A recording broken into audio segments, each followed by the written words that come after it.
Today's topic. Well, we're going to talk about this Makita circular saw, 7¼ inch. You can read in the description here. I took off of Amazon. 15 amp, 5,800 RPM. It has two LED lights that eliminate the line of cut, and its cut capacity is here 2.5 at 90, bevel 0 to 56, positive stop, and on and on. So the question is, U.S. made? No, it's not. It's imported. Tells you right here in the description. Yes, it does come with a blade, definitely. It is a little bit heavier than your ordinary circular saw. I have this and I've used it, but this thing's kind of a beast. I mean, this thing really cuts well. I mean, obviously you would pick something different if you're a framer for framing houses, but I came across this at a garage sale. I picked it up very cheaply, and I did get the case, the carrying case with it. That matters to some people. It does, even though mine came with a case, it really doesn't matter to me. I mean, I have a long shelf. My tools are very visible. They sit right out there, and when I'm done using them, I clean them up and I set them back up on that shelf.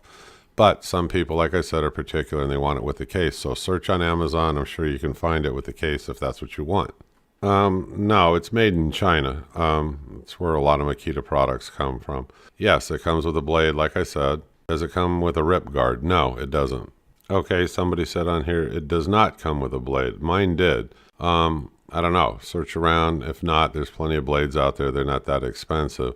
Can you cut plastic? Yes, you can cut plexiglass. You can cut Lexan. You can cut plastic with it, definitely. Just, I would use a very fine blade and change it from like a ripping blade.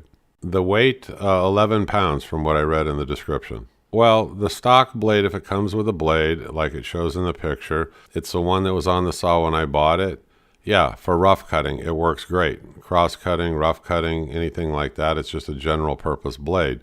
If you want something that has a much finer cut, you're going to have to go with a finer tooth blade, though. My grading system is like low, medium, and, like high grade or professional grade. I think this is more in line with a professional grade saw, so if you get a good price on it, I tell you to get it. You're not going to go wrong. You'll own this for a lifetime. It's a really well-made. Yes, you answer. Well, the question is can you cut steel with it? Yes, but you have to change the blade. I have not done that. I've read that yes, you can. I mean, I have other tools for cutting steel, but the answer is yes. One reader's comment: they've never changed the design in years and years. Yeah, well, why change what's working well? And one other comment about the thing about how the design hasn't changed in years. It's not a fashion show, okay? This is tools. And so if that's what works for them and they're able to keep the same housing and the same durability, why not keep going with what works? Well, the reasons why I like it, it's reliable. I mean, first of all, it's really reliable. It's well balanced, and you know what? It's incredibly powerful. So it's got three characteristics that I really like. So I would buy it again, no problem. Well, I didn't buy mine new. Remember, I got it at a garage sale, but there's a 30-day return and a 1-year warranty. That's what I read about them anyway. Yeah, if you feel you need a manual and yours doesn't come with it, they're online and they're free to download. There's no charge. Well, my neighbor saw mine and then he went scouting around different websites and stuff, and he got one for just a little over $100. I don't think you're going to go wrong. I mean, I really don't. Well, probably the reason why, and I agree with you, the reader made a mention it's heavier than most circular saws. It is, because it's an incredibly strong saw with a decent sized motor in it. So the housing has to be beefier. So when you put all these components together, you're going to have a heavier saw. But I don't use it nonstop all day long. I mean, but at least when I pick it up, I know I have a heavy-duty tool in my hand that's going to do the job. You can feel the difference. Pick up one at Harbor Freight sometime, then go pick up this one. I don't know if Home Depot, Lowe's, or somebody has them, but pick it up and hold it, and you're going to tell the difference in quality, if nothing else. If you didn't even know the name brand, you'll know the difference. Personally, I used it when I made this enormous patio cover on the side of my house, and this thing just went through lumber, just like cutting butter, but I had a nice sharp blade on there, and I just zipped right along. I didn't need a framing circular saw or anything else. I just had some horses set up, marked my lines, and just zip, zip, zip, and went my way along. I didn't get any kickback. Now you can. I'm not saying that can't happen to you. Of course it can if you're using it incorrectly or you're jamming it into something that you shouldn't be. But no problems with this at all. Now, if you notice in this picture, you do have, there's a gauge or a crosscut gauge. You'll see it's wedged in through the saw there towards the front. Mine has that too. No, I haven't used it. I tend to use long pieces of like steel with clamps, and I set it up. Then when I go to do it, it just butts right up against, like, let's say that tube steel, and I go right on down the line, and I have an absolute perfect factory looking cut when I'm done. So I'm sure that it works. Okay, I just there's sometimes I have other methods of doing things that have always worked for me personally, and I don't fool around with the other stuff when when I'm used to using things a certain way. Short review. I know, Makita circular saw, 2 thumbs up. Professional grade. I love this thing. I would definitely buy it over and over. I don't have any complaints about it.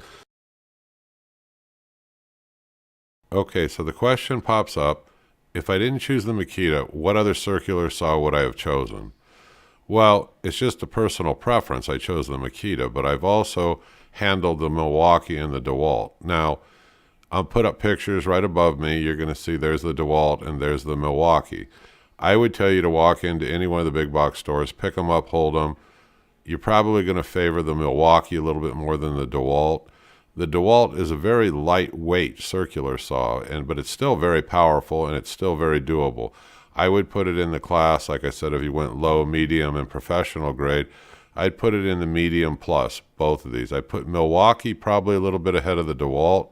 It seems to be, with that casting, for a housing, it seems just to be a little bit more heavy duty or made, I guess. And I don't know from any longevity and experience, but I probably would have just eked out that Milwaukee just above the DeWalt. But both of these would have been acceptable buys. Below each picture, I'm just showing you how it comes.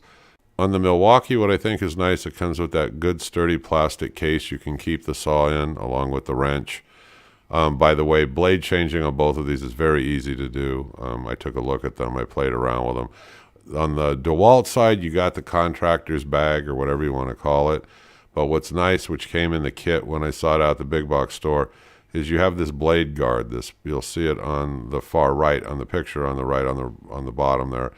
You can hold 4 or 5 blades in there as, a protection against damaging the blade, like in between using them, or you can keep like cross-cut blade, finish blade, whatever blades you want in there, and it'll hold 4 to 5, and you just throw them in that bag.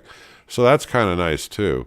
Both of these, I give them both a thumbs up. I would have taken either one. Like I said, maybe one ekes out just a little bit more than the other. You can see the product description there. Both of them are imported. Yeah, I had to pause it for a minute and double check, but somebody asked me, where they manufactured. All of them are manufactured overseas, China. And that's just the way it is nowadays. I keep saying on a lot of my videos, yes, I'd like to buy U.S., okay? Everybody would. But the fact of the matter is manufacturers are buying parts, having them shipped here, like I keep saying, assembling products, selling them as U.S. made or selling them, and you seem to be led to believe they're made here in the U.S. when they're not.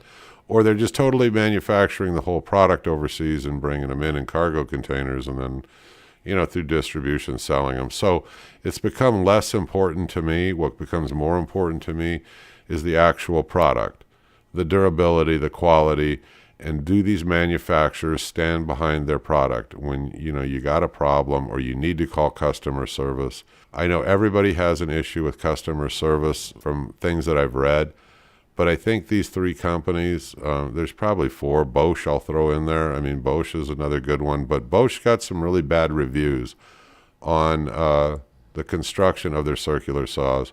It's got wobble in it.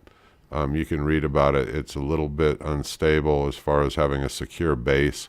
So I didn't really put that one up here. So these would be my top 3 picks. And this is what I would tell you to take a serious look at. The prices are very, very comparable. They're all excellent saws.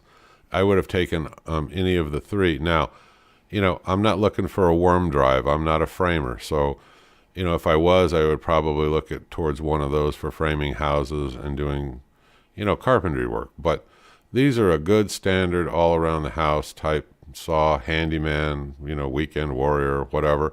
And the price points on these are not bad, and they're very handy. You can set up your own rip fences. You can do angled cuts. You can do so much with these. Anyway, I didn't want to make this a long video. These are my thoughts on these. These are also the forum's thoughts. We went through a ranking, and all three of these were in the top 5. And so all I did is I took the top 3 because, well, I own 2 of them. And actually, I sold one of them. I'm just down to having the Makita now. So 2 of them I'm very familiar with. These were the top 3 from everybody polled. I kind of agree with the polling and not so much the reviews that you read online. I keep saying, you know, I just don't believe a lot of the reviews sometimes, you know. So I go to the forum. I ask the people in the forum.